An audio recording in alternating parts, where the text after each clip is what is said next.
Hello, welcome back. It's 2023. That's very exciting. But with that, it means 2022 has come to an end. So I thought it would be a great idea to rank the new rides in the UK that opened in this past year, from best to worst. No, worst to best. That's the one. If you're wondering why I'm wearing a hat, I got a haircut and it's awful. So yeah, I feel like Shane Walsh. So I'll probably be getting stabbed. Anyway. Okay, so coming in at number 6.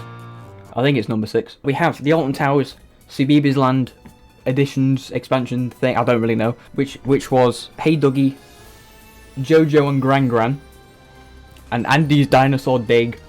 Fantastic stuff. I haven't seen this area. From what I've seen, it's very small editions. It's obviously for kids though, so not my sort of thing. We have the Pollens Park. What's the area called? We have Tornado Springs, which included which included Farmyard Flyer and a bit of more theming. I don't know if they added any more rides. I haven't really stayed up to date on Pollens Park recently. From what I've seen, the ride looks solid. Obviously, it's a kids ride, so I can't say much. But yeah, nice little addition. And it's another coaster in the UK, which you cannot complain about. Okay, so next we have the Fantasy Island new 2 dark ride things. One's a dark ride, one's a...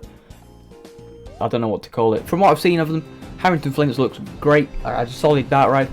And the Guardian, I've seen reviews, don't look very good. And it's another addition to Fantasy Island, a permanent addition. So it's nice to see. Blackpool also opened up. Well, it's not really a new ride. They opened up Enzo, which is the spinning car on Icon, right at the back. I haven't done it. I didn't go to Blackpool this year. Again, a bit controversial, but I don't agree with £15. I think anywhere below that, perfectly fine. I think 15's a bit too much though. I think 15 should be that plus fast pass for it, like the extended one, which is £25. Insane. But yeah, from what I've seen, doing it like with one person looks great. 2 people, it's a bit naff. But it depends, because you can get either a really good spin or just a terrible one. If it's open this year, I might do it if we go. Moving on to probably one of the best new areas and lands in the UK is Drayton Manor's new Viking area.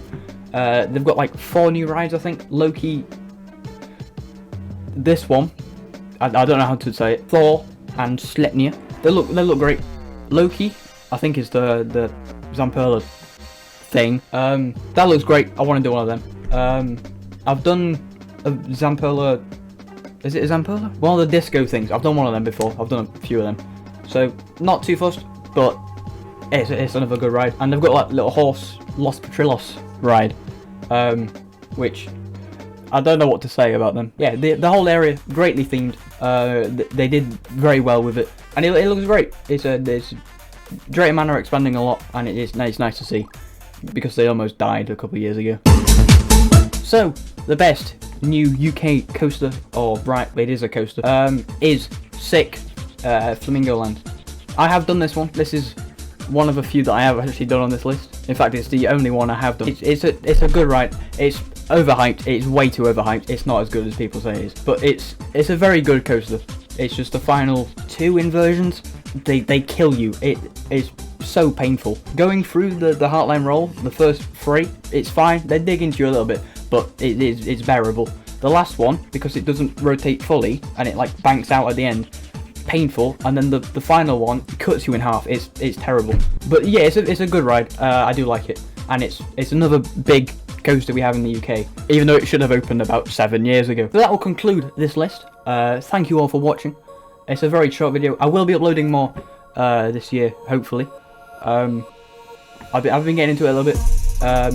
So yeah, thank you for watching, and I'll see you all soon. Goodbye.